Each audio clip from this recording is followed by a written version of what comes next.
Welcome to the 12th SIP, a special interview series from SIP Brooklyn, 12 cafes, 12 conversations, 12 rapid fire questions, and one wild card, a deeper look at the people, passion, and purpose behind some of Brooklyn's most thoughtful cafes.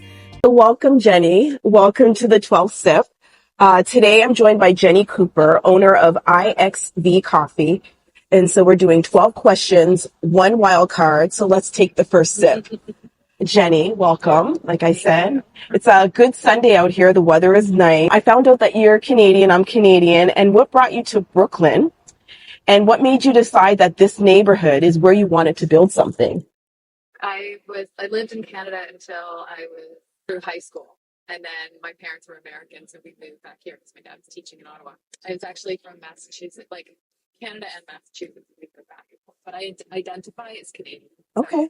Um, Brooklyn neighborhood. I moved in here in 2000, Mhm. and before that, I was deeper in Boerum Hill. I was in Dumbo renting, and so I was working in the garment industry. And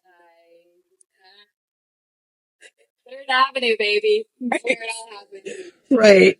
But so I moved in here in 2000 and I was working in the garment industry. And so when I was laid off in 2017, I didn't want to go back Okay. to what I was doing. I loved my job. It was creative. I was a designer. I designed women's sweaters, and then I was the only one on the design team with children. So I was given the kids line. And so I did that for about 10 years, and then was laid off. I couldn't go back to making, because you really end up, you're making an awful lot of clothing. And then once you sort of like dive into it, I was just asked to use materials I didn't like. It seems like sort of a degraded process of design. So I was like, well, I have this garage. I had always joked about like throwing an espresso machine in the garage. So I wanted to make something that was useful to people, but something that they sort of consumed naturally. One of my favorite things to do was to like sit down and have a cup of coffee in my neighborhood here. Right. There was nothing, and so I liked that it was my garage, a little off the beaten path, which seemed sort of like an easier thing for me to do because I was starting something I had never done, which was also the reason I wanted to make it as little wasty as possible. So like because I had never been in the food industry, I had sort of zero expectations. So every process I had to set up, I set up with what's left at the end of this? And so picking up the pastries, getting the milk, everything is without waste as much as possible. So it brings us into question number 2. Before IXV, you spent years designing at J. Crew, like you just mentioned, because I do my research. Think that you simply found another medium to design through. That's a great question. I don't really think I left fashion because there were so many. I mean, designing without any waste is its own sort of like challenge. And one of the things that I really liked about designing is it's a problem. Like it's like designing over art. It's a problem that you have to overcome. And sort of you're given different, like you work with the components that you have. But I still make clothing. Like we do clothing at the shop. I just don't make anything new. So everything is from a reclaimed or reused type. That's awesome. My question number 3 is you often talk about living a life less trashy. What's one everyday habit you wish everyone would rethink? Well, that's so easy for me because one of them is the other, not just because I like to sit around and drink coffee. It's one of the lowest hanging fruits that all of us can do is just stick a cup in your bag.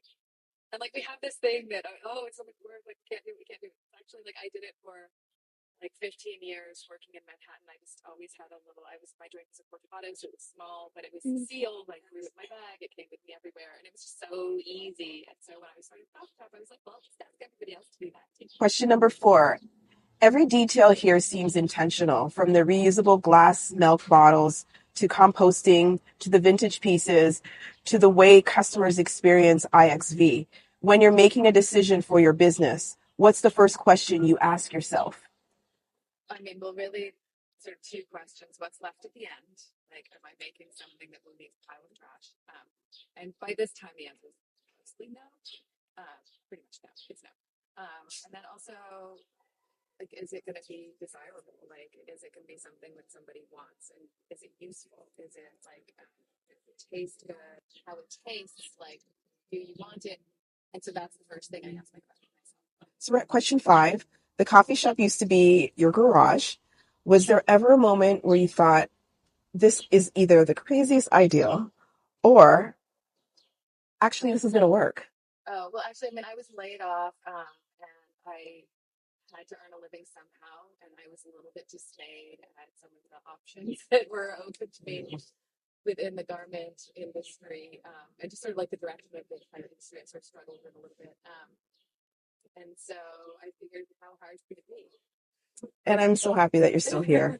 Your neighbors wake up every morning next to one of Brooklyn's most unique coffee shops. What has your neighborhood taught you that you never expected? Oh, I mean, how amazing they all are! Like everybody is so nice, so kind, and everybody has a dog that I can pet. Like, like overall, I've been so pleasantly surprised by, and even from like when we first opened, like people are usually like, if you give them a cup of coffee, they smile at you and they're like, thank you. The name. I was so curious, and I'm I'm a sucker for Roman numerals, right? So it's actually a mystery. It was my grandfather's nickname. Okay. And like my cousin named his farm in Virginia, IXV Farm. Like he was an environmental lawyer back Hey. a long, long time ago. He was a funny man. He was very dapper. He had, I think, like 3 suits, and that was it. And he just did everything very well and very considered. And growing up with him, it was very designing. Okay. Him and his wife. There was like a part 2 in this question about the name. So, what lesson from him that's quietly found its way into the cafe outside of IXV? You said design. Their house, everything in the house was something that I would want. And so it's sort of like when you go to do something, I always ask myself, am I going to want it in 50 years? Like, Timeless pieces. yeah. And so it was that sort of like living in a way, like when he bought a jacket, he would see it for the rest of his life. Like he didn't cycle through things. It was like each decision was careful. One of my favorite things about IXV is that customers can bring in their own mugs or choose one of yours to take home if they're taking their coffee to go. And where did you get that idea from? And what does it say about the kind of relationship you want with coffee? I mean, I think it's so coffee tastes so much better if you have it in the ceramic or glass. Like there's so many perks. I don't understand single use paper cups. The question is, what does that say about the kind of relationship that you want with coffee? And you really answered it in that one sentence where it's like, it tastes better. It's just better. Yeah. I don't understand single use. I also don't understand. This is going to sound a little snooty, but I don't really mean it that way. Like, I understand using something for 10 seconds and then Tossing it away. throwing it away. And I think we've been lied to. I think recycling is not the answer. People think it is. And to this day, I feel like that news out there, we know it, but it still has somehow become ingrained in our consumer habits. Yeah. That, oh, the plastic cup doesn't mean anything. It's right. not a big deal. But I actually think, like, I think it does mean something. Yes. The idea of using something for 10 minutes and then throwing it away sort of sits wrong. Actually, social media informs a lot of that. Even though I started this journey like 20 years ago, you see the piles in Ghana, the piles in the Atacama Desert. Like you see more of what are disposing is. Right. And I think it's very helpful for us to see. Right. Like, right. Yeah, and some people can take the opportunity to be part of the larger group where change starts with us in our everyday habits. You know what I mean? Yeah. And that's what I love, like watching your feed. So if you guys check out her feed, she has really, really informational things about sustainability and other things that are very interesting. If somebody walked into IXV for the very first time and completely understood your mission before they left, what would you hope they noticed? Ooh, these questions are good. I could say it again. If somebody walked into IXV for the very first time and completely understood your mission before they left, what would you hope they noticed? I mean, I guess I'm unable to point to one specific thing. I love it when people notice the glass bottles because that's a little like closety thing. Although I recently visited Copenhagen and they all use glass bottles. Right. It's not a big deal. I feel like once you start seeing one thing, you start seeing the other thing. Hopefully, anything that they notice will be Beneficial. or Yeah. pointing towards a world where we can just not do what we're doing right now. Right. To question 11, coffee shops become part of people's routines. Has there been a moment at IXV that made you stop and think, this is exactly why I opened up this cafe? I mean, so many. We have regular that come and go, like they'll come back for a few days, or they'll move away and then come back a couple years later to say hi. Again, I can't pick one thing that I'll when I figure out what it is, I'll let you know. People come in and they get it. Also, they just come and they enjoy the space, and because people don't have that many places to just sit. Yeah. I just feel like our neighborhood is kind of missing that, and so I'm just honestly gratified and happy if anybody enjoys that. Nice. Number 12. When people leave IXV, what's one feeling or one idea you hope that they carry with them? Wait, I just thought of an answer to that. Oh, go ahead. Yeah. I hope they carry with them just the joy of drinking coffee in a reusable cup. I like that one. It's simple. Yeah. Yeah. Hopefully, the message will get out to everybody in the world because we are going to have to get there. And we're just sort of like a little team in the cog. And I've seen it happen in other countries where they're much better about not using single use. But yeah. But the other thing that I was thinking of, so we have a day once a month, first Thursday of every month is reusable cup day, where everybody that walks in gets a little like, so can we get you to use a reusable cup? Like, do you want to celebrate this day with us? And one time, it was, I think some people do come for that day specifically. I definitely am going to come.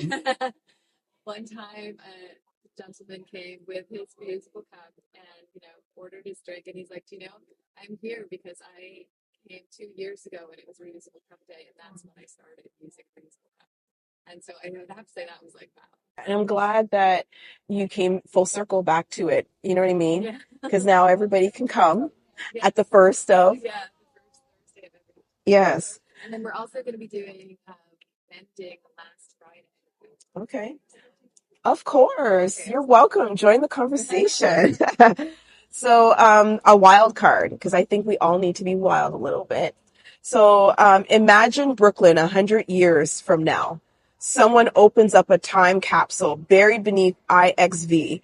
What's the one object from the cafe you would want them to find?